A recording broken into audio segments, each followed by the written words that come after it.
Thousands of Chinese sailed for weeks on end towards their golden mountain. That's Chinese for American dream. This is our story, an immigrant story, but it's definitely not a happy ending for everyone. No.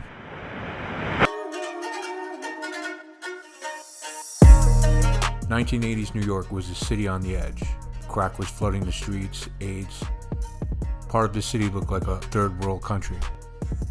We landed in our own little corner of the city. White people called it Chinatown. Beneath the strings of red paper lanterns and the cramped alleyways lied an open sewer. In Hong Kong, we have what we call the Forbidden City. They're cramped, unclean, and full of human degradation. I lived huddled in housing, 3 to a bed, 32 rooms. Chinatown became a reflection of that. Just like I'm in Hong Kong, I washed in a bucket and peed on the floor of a closet. Is that your bathtub? Yep.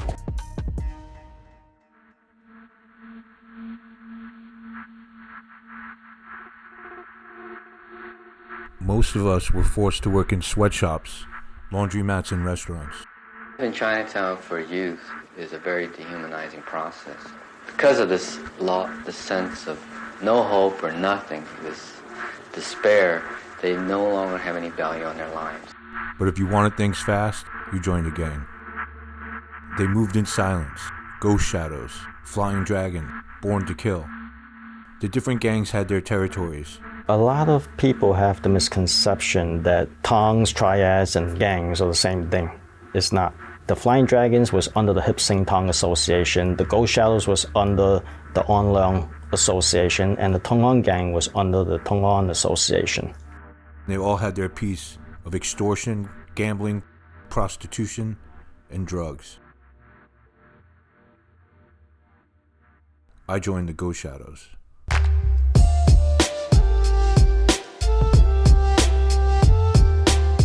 We have a code of silence and do not trust white people, white laws, or even white banks. A lot of these people feel like the laws that law enforcement like I enforce really aren't for them, belong to the white people's world. I learned how to move around the streets, under the streets, through the buildings, and over the roofs. In the 80s and 90s, Chinatown was the bloodiest and most dangerous part of New York City. Gangs would shoot at each other in broad daylight. Do something they don't like, you just disappear. The feds started targeting organized crime and busted the Pizza Connection, the infamous name given to the Italian heroin trade. Federal law enforcement officials today announced what they call their biggest case yet in cracking a drug ring tied to organized crime and that funneled drugs from Italy through a chain of U.S. pizza parlors. Yeah, there was a vacuum, and the Chinese took over. With the Italians in trouble, this was my chance. With the help from a friend in Hong Kong, we started importing China white into New York. The poppy, an innocent little plant that produces a milky fluid, a natural juice called opium, which is the essence of heroin. It reaches America from several origins through many ports, of course, but nowhere does it flow more freely into the country than through New York City. Just imagine how much money was circulating in Chinatown during those days in just a few block radius. Giuliani's task force started eyeing the Chinese gang. Police officers call him a feared gang leader, but Governor Cuomo knows him as a respected member of his Commission on Asian Affairs. Yesterday, Lai was named with these men in a sweeping federal racketeering indictment that charged that he and 14 others allegedly arranged murders, arsons, kidnappings, and oversaw a street gang that carried out extortion of small businesses.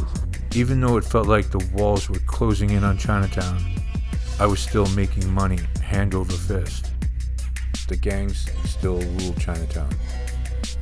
But was the golden mountain that I was searching for just a distorted dream?